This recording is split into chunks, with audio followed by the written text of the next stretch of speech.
mundo que busca parcelas de poder.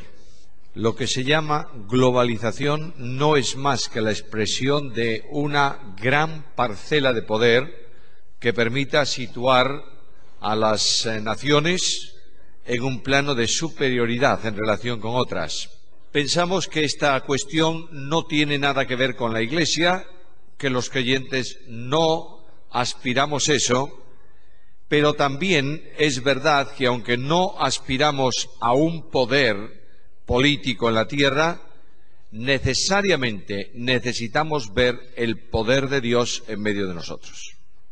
Si no vemos, no experimentamos, no sentimos el poder de Dios, desconocemos al Dios del poder.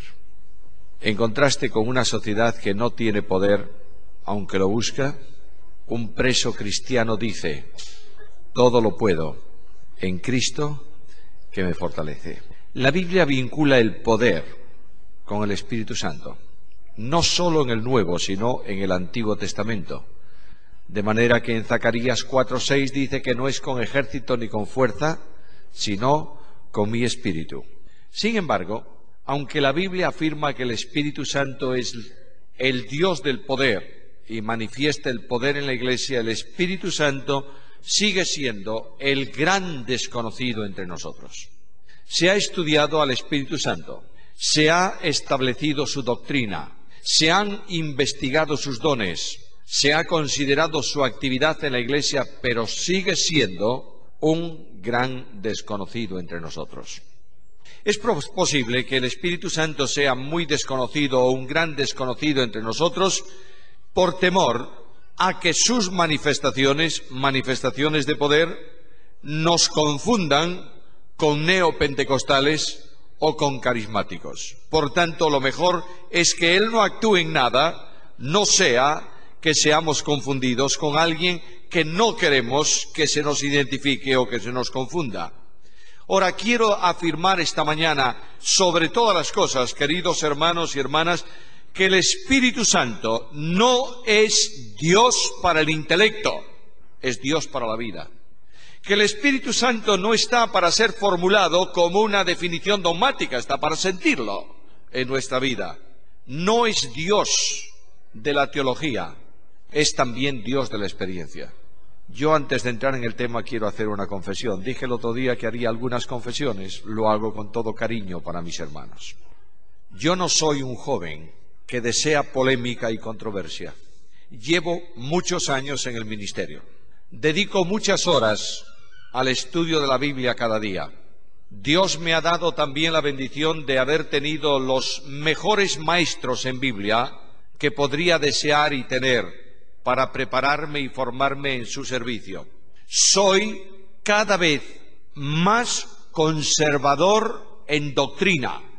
Amo la palabra, procuro honrarla y procuro predicar solo la Biblia. No creo en la revolución carismática del ruido y del show. No creo en eso. Pero cuanto más avanza el tiempo, más cuenta me doy que tenemos la imperiosa necesidad de sentir la presencia del Espíritu Santo en medio de nosotros, en nuestras iglesias y en nuestras vidas. Habiendo dicho esto, quiero comentar con vosotros o tomar de fondo un texto de Gálatas capítulo 5, versículo 16, en donde el apóstol Pablo establece un mandamiento para cada uno de nosotros. Y dice Pablo: andad en el Espíritu.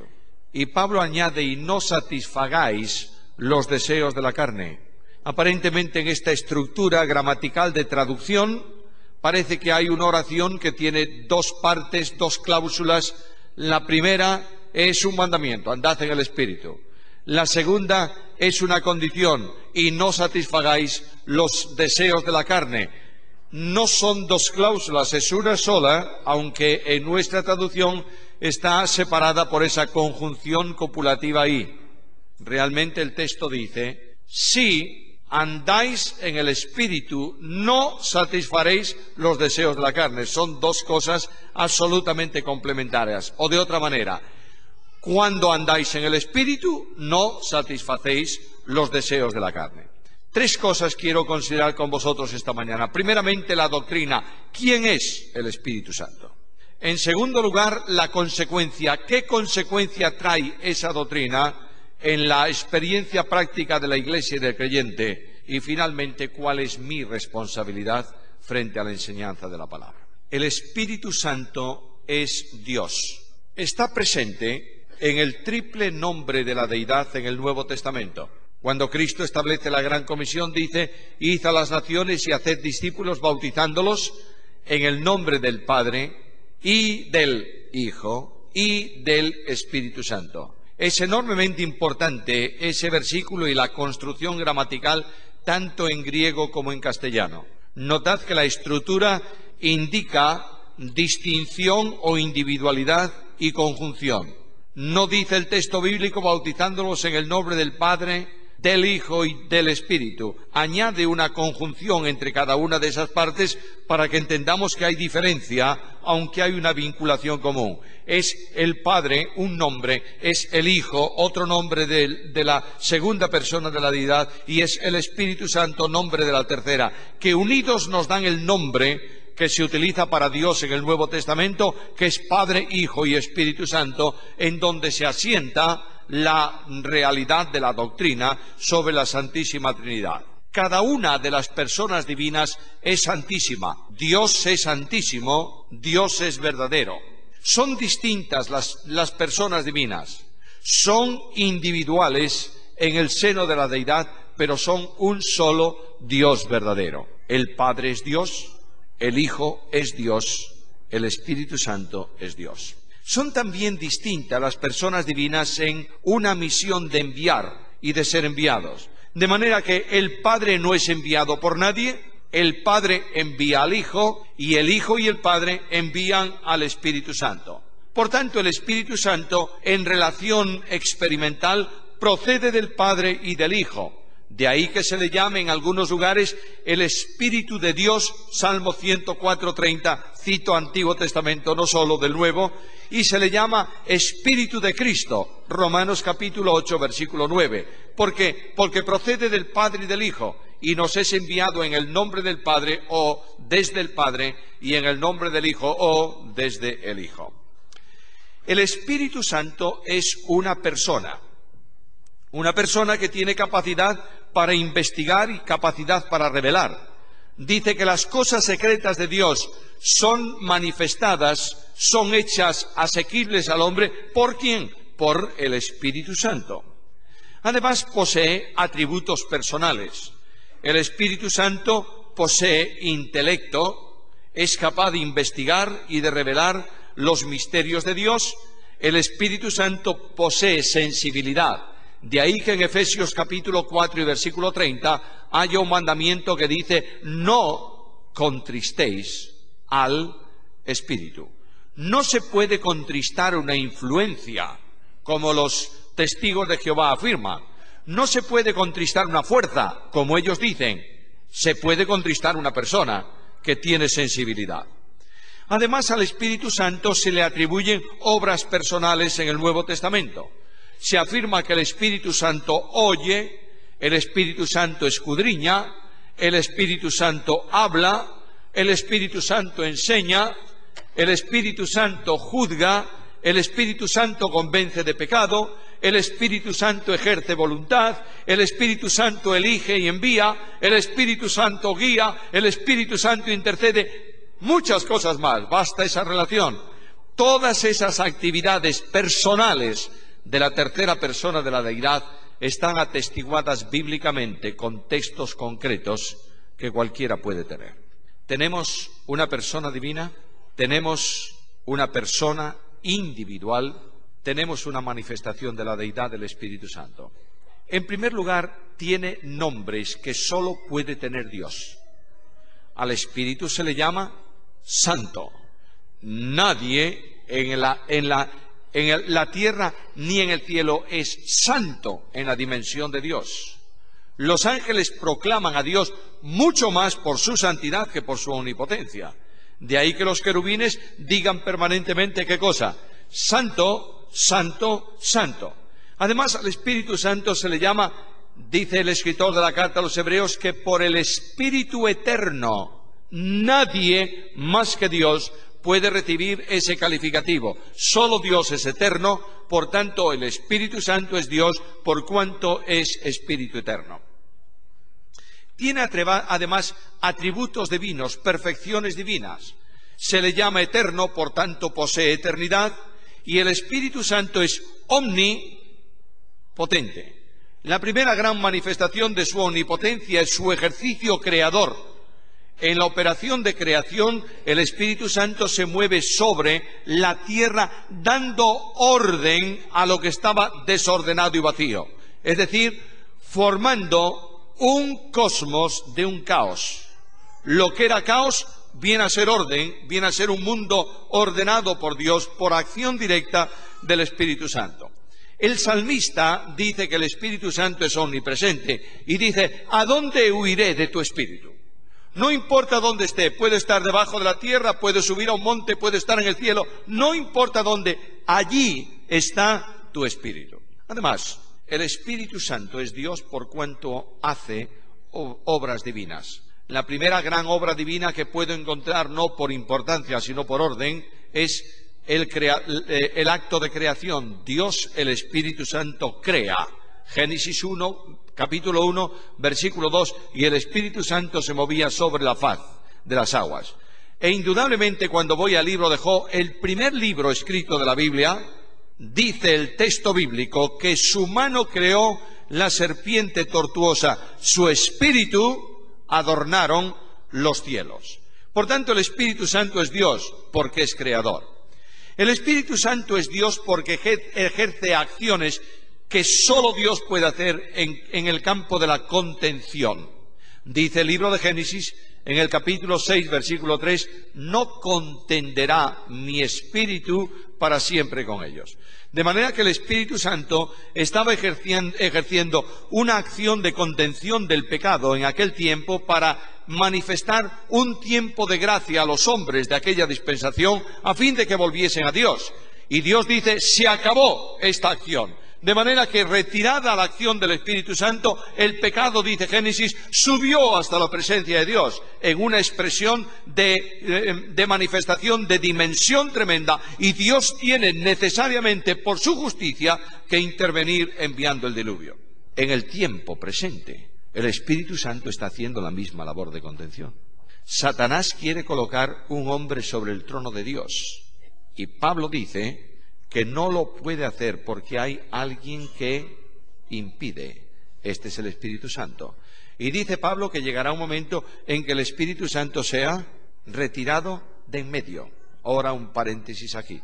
Se ha dicho que cuando la Iglesia sea arrebatada, con la Iglesia va el Espíritu Santo. ¿Y el mundo queda sin el Espíritu Santo? No, no. Primero, por propia condición divina. Dios, el Espíritu Santo, está presente en toda la creación siempre. Segundo, porque a lo largo de la gran tribulación, los 7 años de tribulación, hay salvación tremendamente grande de personas en la tierra. Ahí tienes en el capítulo 7 de Apocalipsis una gran multitud delante del trono de Dios que ha salido ¿de dónde? De la gran tribulación. Por tanto, si hay salvación, tiene que estar presente el Espíritu Santo. ¿Qué es lo que quiso decir Pablo? Algo muy simple. El Espíritu Santo está impidiendo el acceso a ese trono, obstaculizando el camino de Satanás. Y de pronto llegará un momento en que Dios, el Espíritu Santo, se hace a un lado, que es lo que dice el texto griego, y el camino queda abierto para que Satanás ejecute su plan. De momento, el Espíritu Santo manifiesta su deidad omnipotente impidiendo un programa que no se puede llevar a cabo porque Él contiene esa acción. El Espíritu Santo es el autor e inspirador de la Biblia. El mensaje de la Biblia es tan homogéneo por una sola razón, porque Dios, el Espíritu Santo, conduce el pensamiento de los autores, sopla en el escrito y le comunica vida. Por eso tenemos una enorme maravilla en nuestras manos, que es el libro de Dios, en el cual Dios habla por medio de su Espíritu. El Espíritu Santo engendró a Jesús. Ese milagro extraordinario de la concepción virginal de Jesucristo. Hay palabras que los evangélicos escapamos un poco de ellas, ¿verdad? Yo creo que en oposición al extremo a que fueron otros grupos llamados cristianos. De manera que hablar de concepción virginal entre nosotros es poco menos que un misterio que ni se menciona. La concepción virginal de Jesucristo es doctrina fundamental de la Biblia. El Verbo de Dios fue concebido en el seno de la bienaventurada Virgen María cuando ella no conocía varón. Por tanto, la concepción virginal es una realidad. Y en el seno de la bienaventurada Virgen María se hace presente la segunda persona de la deidad para santificar la humanidad engendrada por el Espíritu Santo. El Espíritu Santo engendra la humanidad de Jesucristo, pero hace algo más. El Espíritu Santo redarguye ¿de qué? De pecado. Redarguir es mucho más que convencer. Redarguir tiene que ver con hacer sentir la realidad del pecado. Cristo utilizó esa palabra, el Evangelio utiliza el mismo verbo cuando Cristo dice a los fariseos: ¿quién de vosotros me redarguye? Nuestras versiones traducen a veces me convence de pecado. De otra manera, me hace sentir que realmente soy pecador. Los fariseos acusaron a Cristo de pecador, mucho más, lo acusaron de demonio. Los fariseos dijeron a Cristo: los milagros que Jesús hace, los hace por un pacto con Belcebú, el príncipe de los demonios. Bueno, el hombre puede decir lo que quiera, pero Cristo dice: ¿quién de vosotros me hace sentir una experiencia de pecado? El Espíritu Santo, al redarguir, al convencer, hace una operación necesaria para salvación. Lo dije el otro día. Nadie se salva por saberse perdido. Gracias.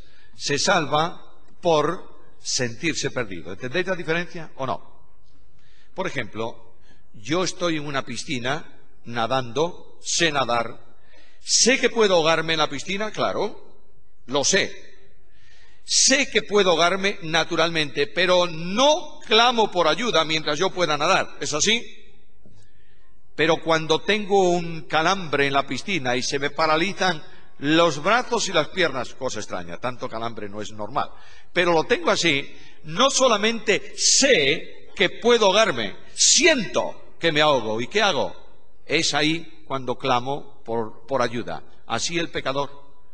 Nuestra sociedad, hay miles de personas que se saben pecadores, pero solamente claman por salvación cuando se sienten pecadores. Además, el Espíritu Santo regenera, transforma, cambia, hace nuevas las cosas en la experiencia del salvo. De manera que tengo que llegar a una conclusión. Hay muchas cosas más de operaciones divinas del Espíritu Santo. Bastan estas esta mañana y llego a una conclusión. Indudablemente, el Espíritu Santo es Dios. El Espíritu Santo tiene una actividad muy especial en la Iglesia. Es el que hace la unidad de la Iglesia. Y Pablo en Efesios 4:3 dice estas palabras: solícitos en guardar la unidad de ¿quién? Del Espíritu, en el vínculo de la paz. El Espíritu Santo, como Dios, tomó posesión de su nuevo santuario en el día de Pentecostés. Recordáis que la descripción de Hechos capítulo 2 presenta a un grupo de apóstoles, yo diría que seguían asustados. Hay un grupo de personas que no saben qué hacer y se han dedicado durante un tiempo a la oración. Y de pronto el Espíritu Santo irrumpe. El Espíritu Santo desciende en una misión especial que nunca antes había tenido desde el cielo a la tierra. Produce un sonido violento como de un viento recio que corre. ¿A fin de qué? A fin de congregar a las gentes para anunciar, como Dios hizo siempre, que había comenzado una nueva dispensación. Sabéis que dispensación es un periodo de tiempo en el cual Dios trata con los hombres de una determinada manera. Lo que está diciendo ahí Dios con su presencia poderosa, con su sonido como de un viento recio y su manifestación como lenguas de fuego repartidas que descansan sobre aquellos creyentes congregados, es algo muy simple. Señores del mundo, la dispensación de la ley ha terminado y comienza una nueva, la dispensación de la Iglesia. Algunas veces se llama esta dispensación la dispensación de la gracia, ¿verdad? Yo no me peleo con nadie que siga llamando dispensación de la gracia, siga llamándole así si quiere. Pero la gracia no es una novedad en este tiempo, ¿verdad que no? El primer hombre de la historia, ¿cómo se salvó? Por gracia. Y el último que se salve, ¿cómo se va a salvar? Por gracia. Luego la gracia no es novedad. Dios trató con el hombre siempre en gracia. La novedad es la Iglesia. Nunca antes hubo, no la habrá tampoco después. Por tanto, estamos en la dispensación de la Iglesia. Ahora, este Espíritu Santo que viene y que comunica la nueva dispensación, toma posesión en nombre de Dios de su santuario en la tierra. Ya Dios no tiene un santuario hecho de manos, sino que Él ha construido su propio santuario en la Iglesia. Somos el templo de Dios en espíritu. Y cada uno de los creyentes individualmente somos templo, sacerdocio y sacrificio. El Espíritu Santo nos capacita para eso. Yo soy templo de Dios, naturalmente, porque el Espíritu de Dios mora en mí. ¿Soy sacerdote? Claro que soy sacerdote. Dios me ha constituido su sacerdote por vinculación con el sumo sacerdote del nuevo orden de Melquisedec, según el orden de Melquisedec, que es Jesucristo. Me ha vinculado a él como hermano, por tanto, soy sacerdote, del cual el sumo sacerdote es mi hermano. Así eran los sacerdotes de la antigua dispensación. Eran miembros de la familia y de la casa de Aarón. Además soy templo y además soy sacrificio. No tengo que correr a ningún sitio. Por eso puedo adorar continuamente. El Padre tales adoradores busca que adoren. En donde haya un creyente, tiene que haber un adorador.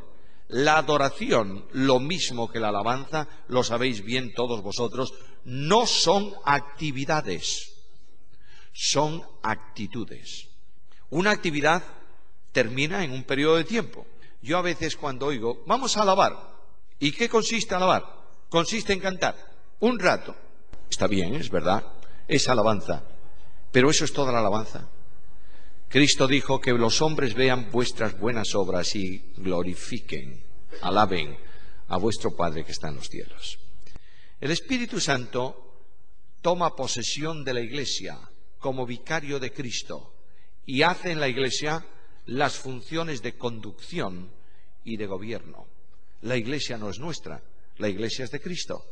Y el Espíritu Santo viene para actuar, digamos así, en nombre de Cristo, en todo lo que tiene que ver con conducción y poder en la Iglesia. El vicario de Cristo en la tierra opera en cada creyente para llevar a cabo el propósito del Padre. ¿Cuál es el propósito del Padre? Romanos 8:29. Que seamos hechos conformes a la imagen de su Hijo Jesucristo. Luego, el programa de Dios es que cada creyente adopte la forma, se conforme. Esa palabra es muy interesante. Tú tienes un molde hecho de hierro, pones una materia en medio del molde, de una cara del molde, pones la otra parte del molde sobre la materia, comprimes el molde y la materia que está entre las dos partes adopta la forma del molde. El Espíritu Santo está trabajando en el interior del creyente para que adoptemos la forma. Es decir, el mundo vea en cada cristiano ¿a quién? A Cristo. La operación, por tanto, del Espíritu Santo es absolutamente necesaria en el desarrollo de la Iglesia. El Espíritu Santo, que hace obras divinas, que es una persona divina, es Dios entre nosotros. Y esto, mis amados hermanos, que yo he mencionado tan rápidamente, solo es la orla de sus vestidos y el borde de su manto. El Espíritu Santo como Dios es inconmensurable para entrar en una definición. Segunda cosa, ¿cuál es la consecuencia del Espíritu Santo en la Iglesia? En primer lugar, en salvación. Los efectos del pecado producen en el hombre una cosa que técnicamente en teología se llama la depravación espiritual. Cuando hablamos de depravación no estamos hablando de que el hombre sea un aberrado o sea un inmoral tremendo o un criminal sanguinario. No. Cuando hablamos de depravación queremos decir que el hombre a causa del pecado está permanentemente orientado al mal por su propia naturaleza. Dios lo dice en el capítulo 6 del libro de Génesis, creo que es el versículo 5. Vio Dios a los hombres que la intención del corazón del hombre era permanentemente, no sino el mal. El mal había venido a formar parte de la experiencia de vida del hombre y produce algo muy notorio: alejamiento de Dios. Entendamos también bien esto, por favor. A veces decimos que nosotros buscamos a Dios. ¿Es verdad? Sí, es verdad. Pero nosotros buscamos a Dios cuando Él nos buscó primero. De otra manera, el hombre natural no tiene ningún interés en Dios porque es contrario a Él. Y el hombre le ha convertido en su enemigo a causa de sus malas obras. Esto ocurre en la historia bíblica permanentemente. ¿Qué fue lo que hizo Adán cuando pecó? ¿Fue a buscar a Dios en confesión? ¿Qué dice el libro de Génesis? Fue y se escondió. Claro, alguien, sobre todo el humanismo teológico de nuestro tiempo, decía: estás buscando un hombre lleno de miedo, para poner un ejemplo general. Adán estaba temblando y se escondió. Bueno, voy a darle este texto. ¿Vamos a otro? Vamos a otro. Llegamos a la profecía de Isaías, capítulo 53. ¿Y qué dice Isaías? Todos nosotros nos descarriamos como ovejas, cada cual se apartó por su camino. Y Proverbios dice: hay camino que al hombre le parece derecho, pero su fin, camino de muerte. Luego, el hombre no tiene un camino que le lleve a Dios, todo lo contrario. Lo que el hombre busca son caminos que le alejen de Dios. Y alguien me va a decir también, siempre el humanismo tiene una reacción contra las verdades bíblicas, me va a decir: sigues buscando en textos que expresan un condicionante malo. El pueblo de Israel estaba lleno de pecado, lleno de miseria, estaba asustado de las profecías. Bueno, ¿quieres dejar el Antiguo Testamento? Déjalo. ¿Vamos al Nuevo? Vamos al Nuevo.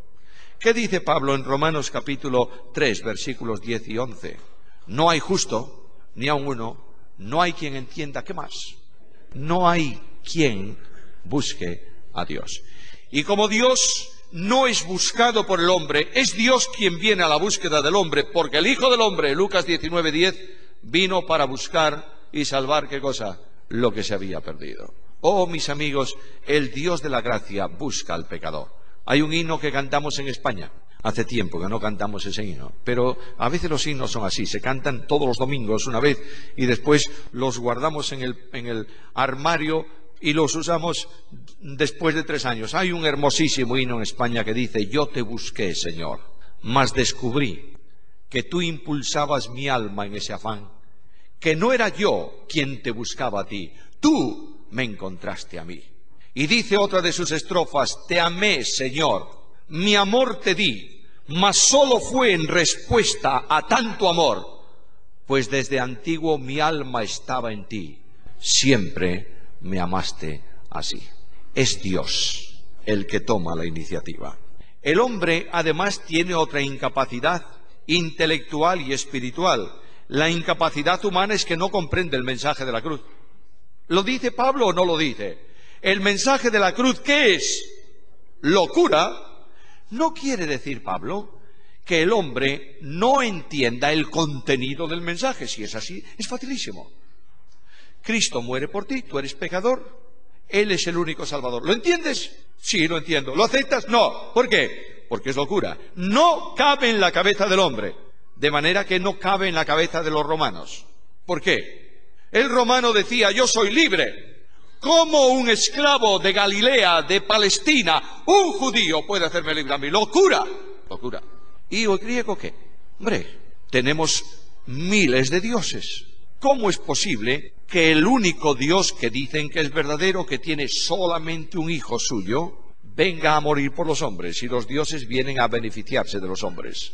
Locura, no es posible comprenderlo. ¿Y el judío? ¿Cómo es posible que el Mesías muera en una cruz? ¿Por quién? Por los gentiles. Locura. Pero no tengo otro mensaje. De manera que la palabra de la cruz es locura porque se ha de entender ¿cómo?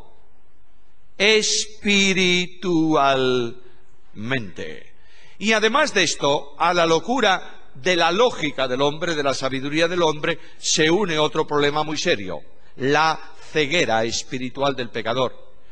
El pecador está ciego, en tenebre, convencido. Y cuando se predica el Evangelio, Satanás hace una obra complementaria. Yo lo digo a veces así para entenderlo, es como si pusiera una caperuza bien densa para que la luz del Evangelio de Cristo, dice Pablo, no les alumbre. Y el Espíritu Santo de Dios no se molesta en sacar la caperuza de oscuridad. Dice Pablo que aquel que mandó que de las tinieblas resplandeciese la luz, resplandeció ¿en dónde? En nuestros corazones. Luego la luz de Dios no brilla fuera, brilla dentro. Y en ese momento la acción del Espíritu Santo provee de los elementos necesarios para entender la grandeza salvadora de la cruz. Voy a explicarlo, a ponerlo en la ilustración del libro de Juan Bunyan, El Peregrino. Yo no sé, paréntesis también, ¿cuántos de los presentes leyeron El Peregrino? A ver, yo me lo imaginaba así. Claro, ¿quién va a leer El Peregrino, hombre? Pues léelo, por favor. El Peregrino cuenta la historia de un hombre que se llama Cristiano, que sale de su ciudad de destrucción y se pone en camino hacia la Canaán celestial, ¿verdad? Bien, el evangelista llama la atención de Cristiano con el mensaje de la cruz, y Cristiano entiende y sale, pero no había tenido un encuentro personal con el crucificado. ¿Recordáis la historia? Los que leísteis sí, los otros se la estoy contando con extensión. Y cuenta Juan Bunyan que de pronto Cristiano, hablando de su pecado, dice Juan Bunyan que él sentía como una pesada carga, como un fardo, dice el libro, atado a sus espaldas. Y de pronto Cristiano en su camino se encontró con la cruz de Cristo. Y dice Juan Bunyan que cuando Cristiano encontró la cruz y recibió a Cristo, lo aceptó como su Salvador, la carga que llevaba de su pecado atado a sus espaldas se desató. Y dice literalmente, y rodando por la colina, se perdió en un sepulcro que estaba abierta. Y cuando Cristiano descubrió la bendición de ser libre de su carga, hizo lo que hacemos los creyentes. ¿Sabéis qué? Alabar a Dios. Y Cristiano cantó allí delante de la cruz aquel verso tan interesante que dice: vine de lejos con la culpa mía cargado, sin alivio a mi dolor, mas en este lugar, oh, qué ventura, mi solaz y mi dicha comenzó. Aquí cayó mi carga y su atadura en este sitio rota yo sentí. Bendita cruz, bendita sepultura, y más bendito quien murió por mí. ¿Quién hizo que Cristiano descubriera la grandeza de la cruz? El Espíritu Santo de Dios. El Espíritu Santo, por tanto, es vital en salvación. Quiero hacer una afirmación bíblica, solemne, doctrinal, tajante, terminante. Sin la acción del Espíritu Santo, nadie se puede salvar. De la misma manera que sin el llamado del Padre nadie acude a Cristo para salvación, y de la misma forma que sin la aplicación de la sangre del Hijo nadie tiene perdón de pecados, nadie puede aceptar la cruz desde su condición mental humana, porque tiene que ser entendida por el Espíritu Santo en la intelectualidad espiritual. El Espíritu Santo es vital en la santificación. Pero permíteme antes una pregunta. Si el Espíritu Santo es el Dios en salvación, el que convence, el que redarguye, el que ilumina, ¿por qué no hay más salvación entre nosotros? ¿Por qué pasan días en que nadie se convierta a Cristo? Decimos los españoles, estamos en un tiempo muy malo. Es que la sociedad española y la sociedad europea está tan humanizada, tan secularizada, que no quieren saber del Evangelio. ¿Cuándo hubo una buena sociedad? ¿Cuándo? Muchas veces digo esto en España. El problema no está en la sociedad, está en la Iglesia.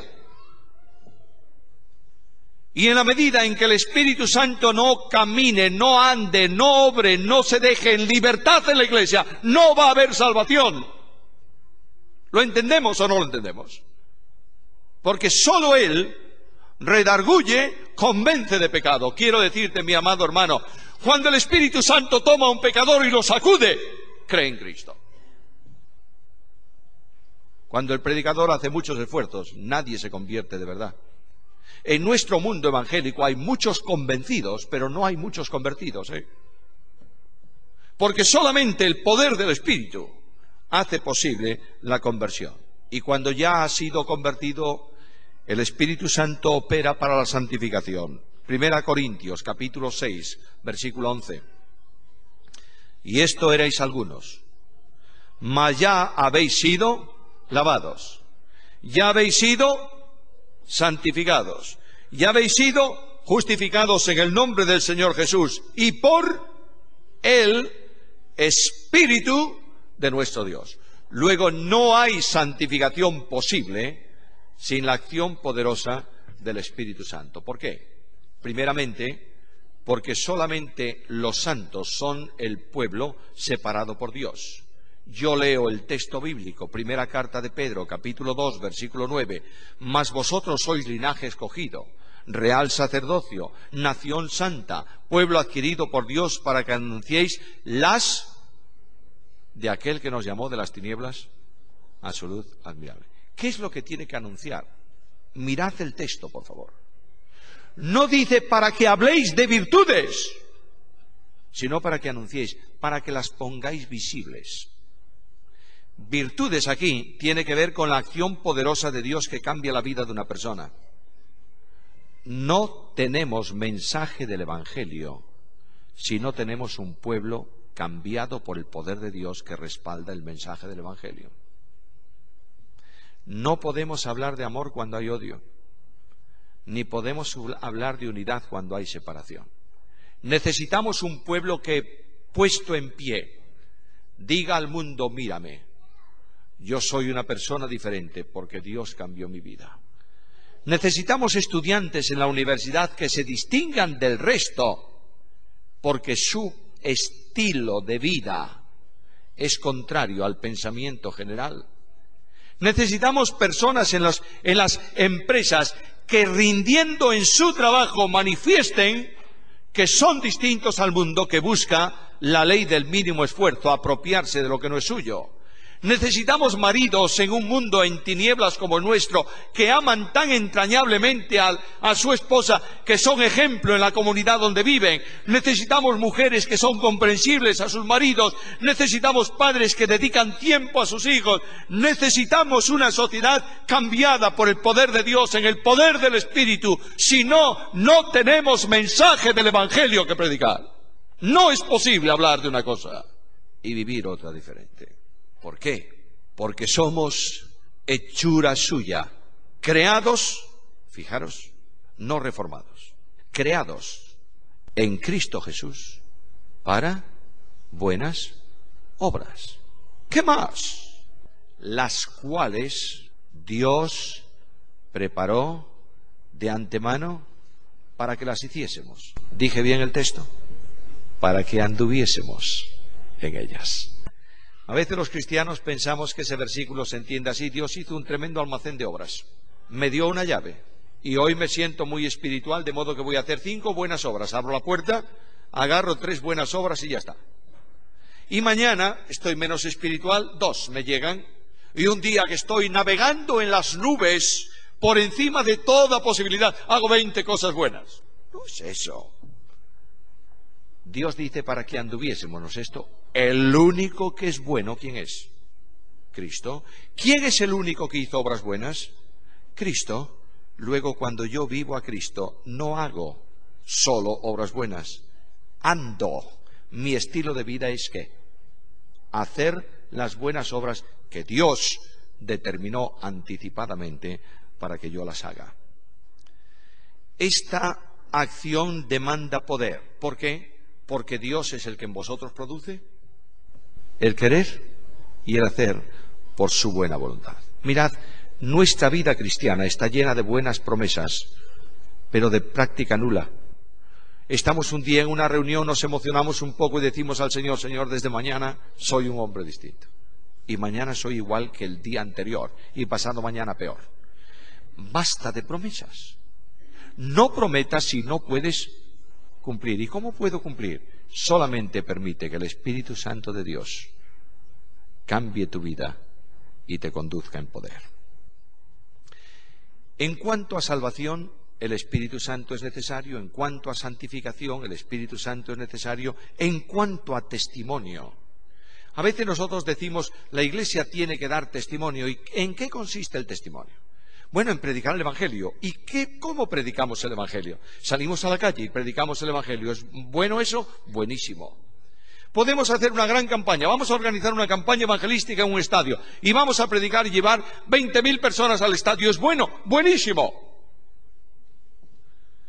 Pero el mandato de Cristo no tiene que ver solo con predicar. Jesús dice, vosotros a mí, seréis testigos.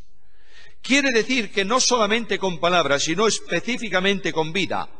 Y el mundo, oídlo por favor, necesita ver a Cristo vivo, resucitado. ¿Cómo?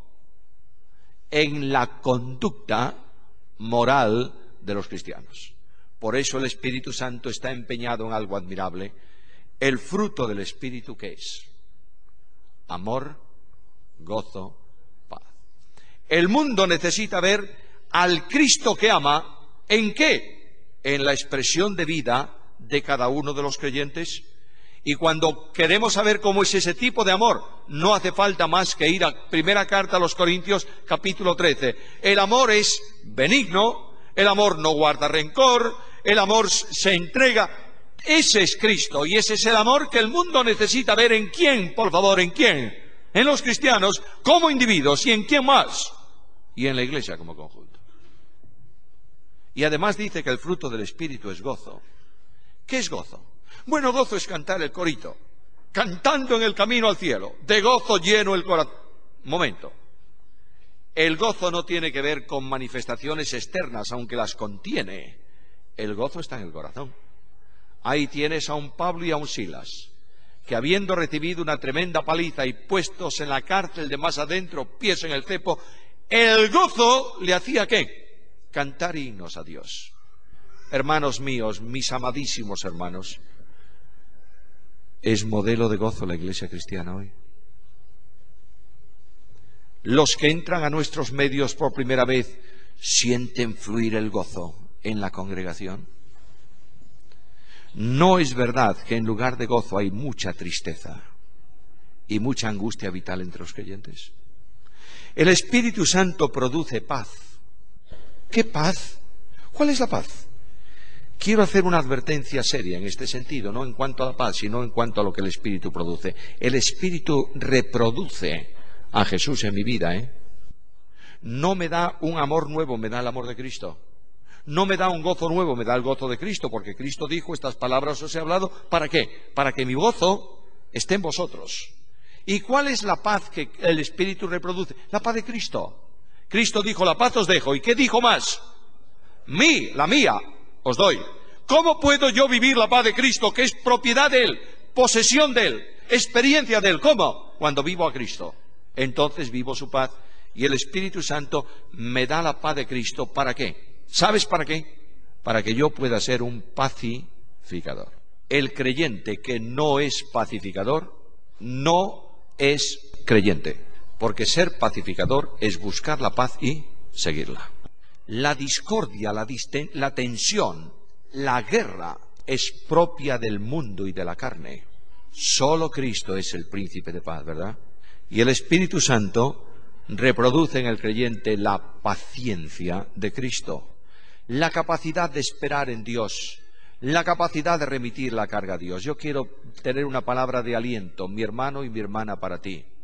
Es probable que estés pasando un momento de inquietud. Y es probable que tú estés sintiendo la opresión de tu entorno, que te está ahogando. ¿Sabes lo que dice la Escritura? Pon tu carga en el Señor y confía en Él y Él hará. Él dice, al depositar la carga en Él, Él te sustentará. ¿Lo dice el texto? Yo voy al Señor, ¿cuántas veces lo he hecho en mi vida? Y le digo al Señor, Señor, mi carga es tremenda, quítame la carga. ¿Y sabe lo que me dice el Señor? No, es buena para ti. Voy a hacer algo mucho más grande. Te voy a tomar a ti para que seas capaz de llevar tu carga. Esta es la paciencia que descansa y que remite la carga al justo Dios. El que no hizo maldad, cuando era acusado o despreciado, no maldecía, sino que remitía ¿qué? Su carga al que juzga justamente. Hermanos, ¿habéis leído últimamente el libro de Job? ¿Sí o no? ¿Entiendes el libro de Job? El libro de Job es el gran conflicto entre Satanás, que pretende destruir la vida de un creyente, y Dios, que pretende bendecir más a ese creyente. De modo que Satanás viene a Dios y le dice: tú sabes lo que es Job. Job te sirve porque tú le das, quítale y ya verás lo que ocurre. Y Dios dice: bueno, vamos a bendecir doblemente a Job, pero Job está demasiado alto para ser bendecido el doble. Y ahí viene, Dios permite, y Job se levanta un día pobre cuando se acostó rico, y otro día Job se acuesta sano y se levanta enfermo, y se acuesta con una familia y se levanta sin hijos. Y lo más tremendo es que Job tiene una esposa. Job ha tratado a esa esposa con cariño y la ha colocado en el plano, yo diría, envidiable para la sociedad. Y aquella esposa viene cuando Job está sentado en ceniza, y Job, soñando, dice: se sentará a mi lado y acariciará mi cabeza, y yo descansaré en su regazo. Y cuando ella llega a la altura de Job, le dice: ¿aún estás vivo? Maldice a Dios y muérete. Y después vienen los amigos a consolar a Job, ¿verdad? Job, ¿cuánto sentimos cómo estás? Pero hay pecado en tu vida, Job. Dios no trata así a un justo. Y Job replica al primer amigo, y viene el segundo, y Job replica al segundo, y viene el tercero, y Job replica al tercero. Y al final Job ya no tiene cómo convencer a los amigos, ¿verdad? Y encomienda su causa al que juzga justamente. ¿Seguro? Yo sé que mi Redentor vive. Y a veces pensamos que Job está pensando en el cielo, y dice: yo sé que después de deshecha está mi piel, pero es que nos comemos una parte del versículo. Y sé que se levantará en el polvo, y después de deshecha está mi piel, en mi carne he de ver ¿a quién? A Dios. Lo que está diciendo Job es: yo sé que Dios va a intervenir en mi vida, va a sanar mi enfermedad, va a restaurarme aquí abajo, para que mis amigos sepan que no soy lo que ellos piensan. Y de pronto en el libro de Job hay una palabra admirable. Hasta aquí las palabras de Job. Ya no hablo más, Señor. No tengo palabras, solo lágrimas y miseria. Y cuando Job calla, ¿quién habla? Dios. ¿Con quién? ¿Con los amigos de Job? No, con Job. Dice: vamos a ver, Job, ¿dónde estabas tú cuando yo creaba? Pues es verdad. ¿Entonces eres muy pequeño o no, Job? Sí, Señor, baja. Y cuando yo ponía orden al mundo, ¿dónde estabas tú? En ningún sitio, Señor, yo no estaba. Entonces baja. Y Job va descendiendo. Y Job al final dice: de oídas te había oído, pero ahora mis ojos te ven. ¿Y qué? Me arrepiento en saco y en ceniza.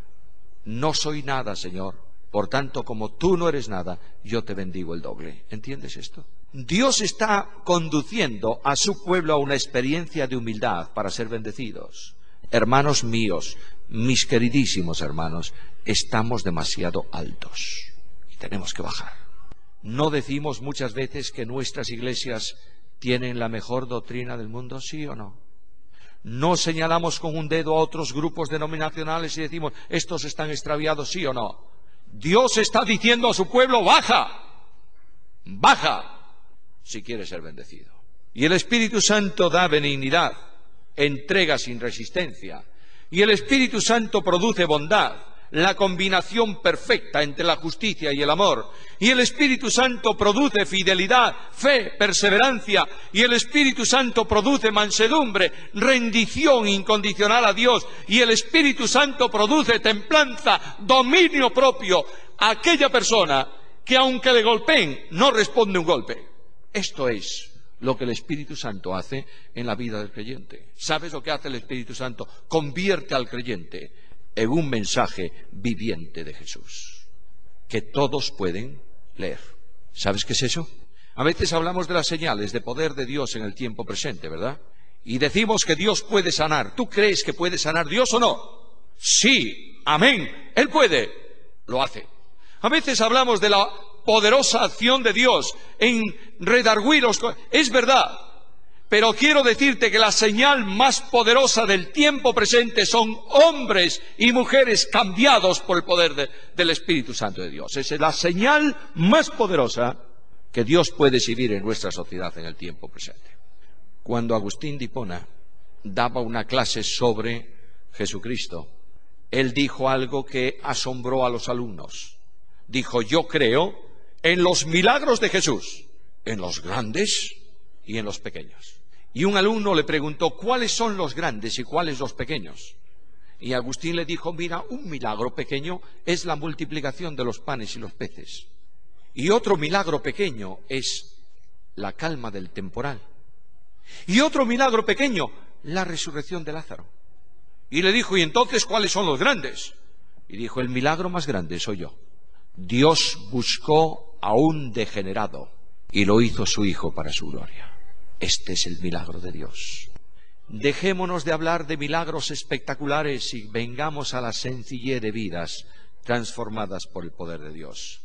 Y el Espíritu Santo en la Iglesia produce la capacidad ministerial de los creyentes dándole dones. Dice que el Espíritu Santo da dones a todos, a todos. ¿Cuántos? Los que Él quiere. ¿Cómo? Porque Él quiere, porque es Dios. Pero Dios capacita a los hombres y a las mujeres. No hay dones masculinos y dones femeninos, hay dones en la Iglesia de Jesucristo. ¿Los capacita para qué? Para el ministerio. Y el Espíritu Santo de Dios llama a los que Él quiere y los envía al campo misionero, ¿sí o no? Naturalmente, Hechos capítulo 13. Y dirige la acción misionera de estos que salen al campo. No hacen lo que quieren, hacen lo que el Espíritu Santo de Dios les indica. Vivimos en un libertinaje de tal dimensión que el misionero, el hombre encomendado a pleno tiempo, la mujer encomendada a pleno tiempo, cree que puede hacer lo que quiere, donde quiere. No es verdad. No hay este tipo de libres. Solo se hace lo que el Espíritu Santo hace. Quiero decirte algo muy serio, hermano. Visito muchos países en el mundo y encuentro en todos los países cartas de personas que se autoinvitan para visitar ese país. Y después dicen al resto de sus amigos: recibí una invitación de allá. ¿Por qué recibiste una invitación de allá? Porque primeramente escribiste tú una carta allá. No vale eso. Dios abre las puertas y cierra las puertas. Y cuando tú no tengas nadie que te invite, es que Dios quiere que estés sentado en el banco de tu iglesia. ¿Lo entiendes o no lo entiendes? Basta de arrogancia espiritual. Basta de arrogancia espiritual. Líbrenos Dios de hacer nada semejante en su sagrado y santo ministerio. Dios toma el control de la iglesia por su Espíritu. Y Dios responde a la oración de su pueblo. El pueblo de Dios ora en Hechos de los Apóstoles diciendo: soberano Señor, tú eres el Señor. ¿Y qué dice el texto? Entonces el lugar donde estaban congregados tembló, y todos fueron llenos del Espíritu Santo. ¿Y qué? ¿Hubo mucho ruido? No. ¿Hubo muchas sanidades? Que yo sepa, ninguna. Y todos hablaban la palabra con denuedo. Este es el Espíritu Santo. El Espíritu Santo que sana a un cojo hace que un creyente no tenga miedo de predicar el Evangelio. No podemos limitar la acción del Espíritu Santo. ¿Cómo oramos nosotros hoy? ¿Así? Sospecho que no. Nosotros llevamos nuestro programa al cielo y decimos: bendice el programa mío. Es hora de empezar a decir a Dios: Señor, ¿qué quieres que haga? Cuando una iglesia está en esta disposición, el Espíritu Santo opera y actúa. El Espíritu Santo cambia. El Espíritu Santo transforma. Voy a recomendarte un libro. 2 libros. Uno de Charles Swindoll, que se titula Más cerca de la llama. Léelo. Y otro de Jim Cymbala, que se titula Fuego vivo, viento fresco. Hace muchos años en nuestra iglesia en Vigo ocurrió algo que yo no he visto más en mi vida en la iglesia nuestra, lamentablemente. Las iglesias son a veces como toboganes. ¿Sabes lo que significa? A veces están allá arriba y de pronto inician el descenso al precipicio, y cuando ya están para hundirse, salen de nuevo a flote y vuelven a subir. En una de estas subidas de nuestra iglesia, la congregación había tomado como reunión preferente la de oración. Y yo recuerdo, tengo la imagen ahora mismo en mi mente, bajar con mis padres del piso del apartamento que había en la iglesia, en el edificio de nuestra iglesia, y entrar por una puerta que había en el centro del local de cultos. El culto era a las 8, la reunión de oración a las 8, y a las 8 menos cuarto el local estaba absolutamente lleno de gente. Y yo entraba como niño, así un poco reverente, por en medio de los bancos de la gente, y ¿sabes qué oía? Orar en silencio a la gente, el siseo de personas que oraban en voz muy baja al Señor antes de empezar el culto. Recuerdo que aquella querida iglesia mía muchas veces con lágrimas decía a Dios: Señor, salva, por favor. Y un domingo por la noche predicó el Evangelio un anciano de la iglesia. Si yo tengo que poner un predicador en el púlpito, jamás de los jamases pondría a ese hombre. Era una locomotora hablando. Bueno, locomotora no, una pisonadora. La forma de predicar de él era muy sencilla. Dijo el Señor: venid a mí. ¿Veis, hermanos? El Señor dice: venid a mí. Leía el versículo y lo repetía. Era lo que él predicaba. Aquella noche predicó este hombre, y el que presidía era igual o peor que él. De modo que cuando él terminó de predicar el Evangelio, el hermano que presidía se levantó y en una voz muy monótona dijo: cantemos el número 204. Cristo está hablando esta noche aquí, oye lo que dice, pues te hablo a ti. Y la congregación cantó, y se terminó en oración, y ocurrió algo. La iglesia entera quedó sentada. Nadie se movía. Es como si una fuerza superior estuviese allí presente, sujetando a todos en los bancos. Y el pastor de nuestra iglesia, misionero de años, se dio cuenta que Dios quería decir algo y subió al púlpito y dijo a la iglesia: hermanos, tengo la sensación de que esta noche Dios quiere hablarnos. Si alguien tiene que irse, váyase, y el resto vamos a permanecer sentados en silencio. Y ocurrió.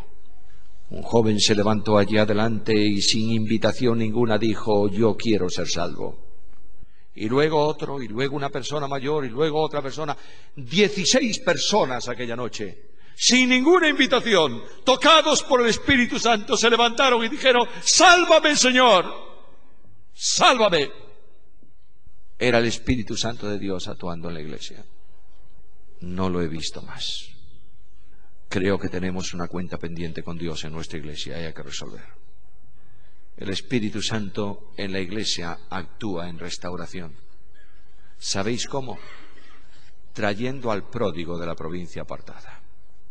¿Por medio de quién? Por medio de los hijos suyos que lo van a buscar a donde está. Otra historia de nuestra iglesia, perdonadme, nuestra iglesia no es ejemplo para nada, ¿entendéis? Pero quiero poner estos ejemplos para que entendamos lo que yo quiero decir. En esa misma época, el Consejo de Ancianos de la Iglesia se reunió y dijo: hay algunos hermanos que no vienen a la Iglesia desde hace tiempo. ¿Por qué no hacemos una lista de las personas que están ausentes? Y hicimos una lista. Y había un número bastante grande de gente. ¿Y qué vamos a hacer ahora con la lista? Vamos a orar por estos hermanos. Y durante 3 meses, día a día, es decir, por las noches, 3 meses, cada noche, todo el Consejo de Ancianos iba al piso de la iglesia. Si había culto, después del culto; si no, íbamos allí.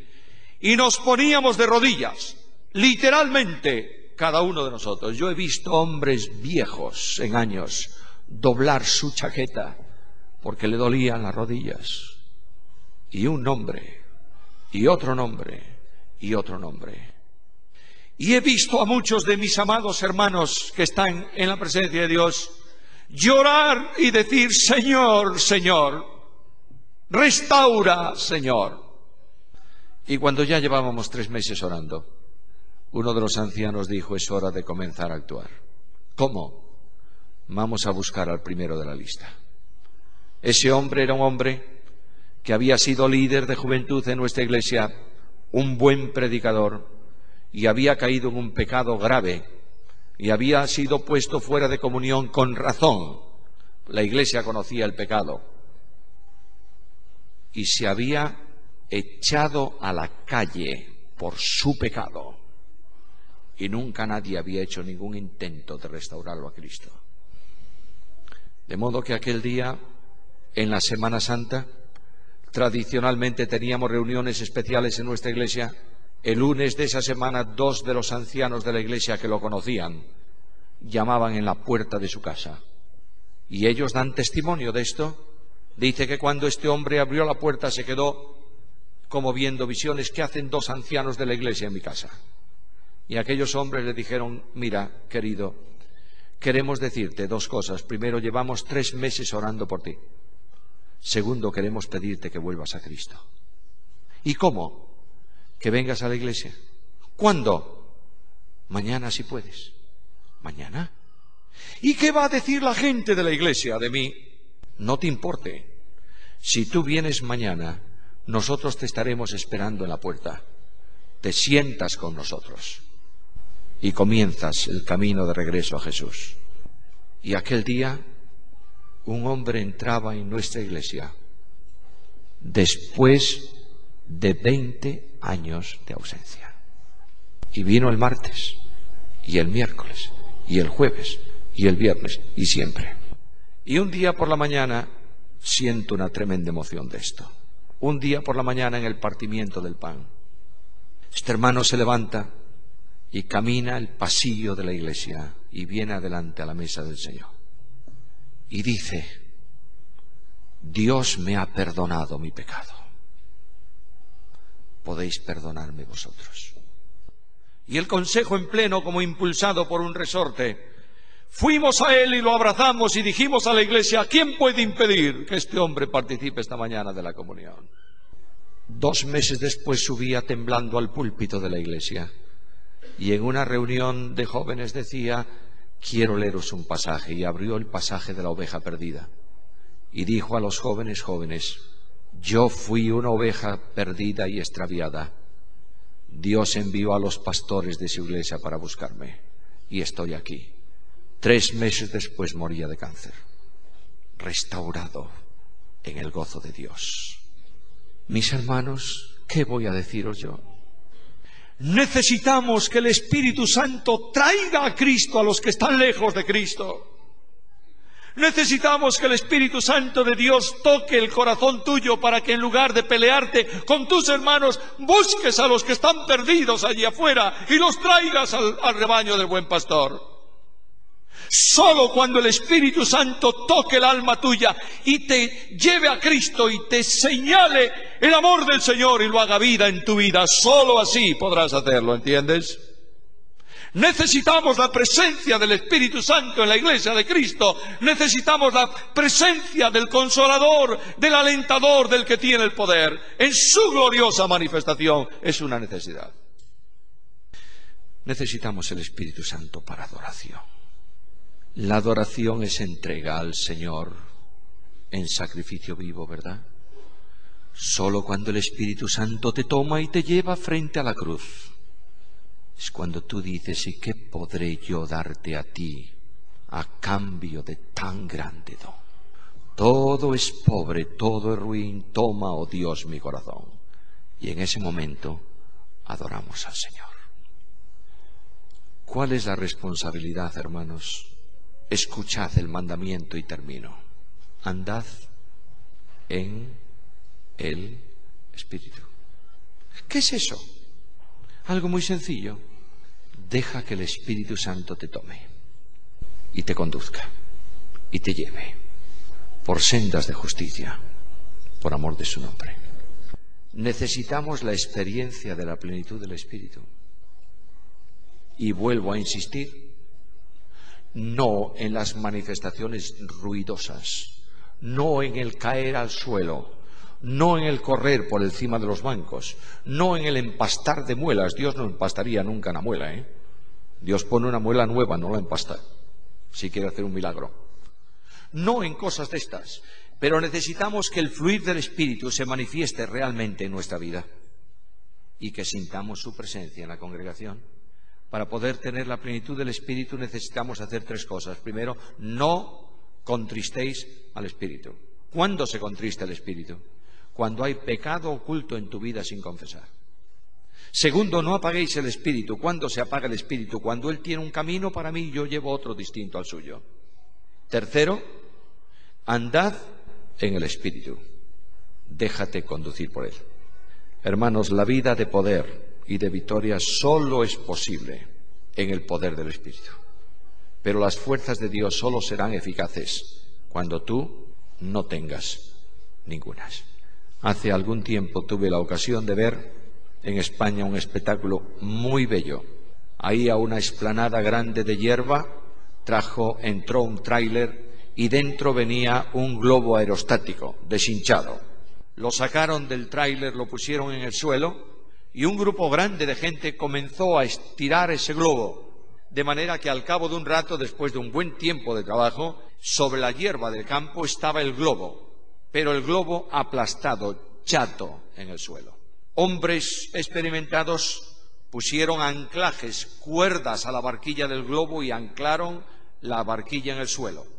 Y de pronto el que maniobraba todo aquello encendió el calentador de gas y una llamarada surgió de la boca del aparato y comenzó a calentar el aire y alguien levantaba un poco la parte de abajo del globo y el aire caliente empezó a entrar dentro del globo que estaba en el suelo y poco a poco aquel tremendo globo comenzó a tomar forma y empezó a levantarse del suelo. De tal manera que ya cuando estaba inflado de aire caliente, tiraba de tal forma de la barquilla que las cuerdas de sujeción al suelo crujían. Y aquel que manejaba el globo y dos compañeros entraron en la barquilla y dijo: soltad las cuerdas. Y aquel globo caído en el suelo comenzó a levantarse en el aire. Subió. Comenzó a circular con la corriente de aire que lo llevaba a la montaña y superó la montaña y se perdió de la vista de los que estábamos abajo. Y yo digo, qué buena ilustración. Tú y yo somos como globos que tenemos la forma de Cristo, pero estamos en el suelo. Permite que el aire caliente del Espíritu Santo llene tu vida ahora, en esta mañana. Y comienza a elevarte de la miseria de la vida al encuentro con Cristo. Yo voy a pediros un momento de reflexión personal, de silencio. No es un llamado a los pecadores sin Cristo, es un llamado a mis hermanos. Y quiero preguntarte, ¿dónde está el Espíritu Santo de Dios en tu vida?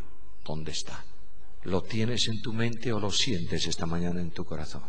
¿Quieres sentir la transformación del poder de Dios en tu vida y ser un hombre distinto? Si tú tienes esta necesidad esta mañana, yo voy a pedir un momento de silencio, vamos a guardar un minuto de silencio y quiero pedirte que confieses a Dios tu miseria y que le digas al Señor esta mañana: perdóname, Señor, vuelvo a ti sin condiciones. Pidamos a Dios en confesión que Él nos cambie. Y en ese silencio de confesión vamos a decir al Señor juntos: yo quiero ser como tú. Transfórmame, Señor.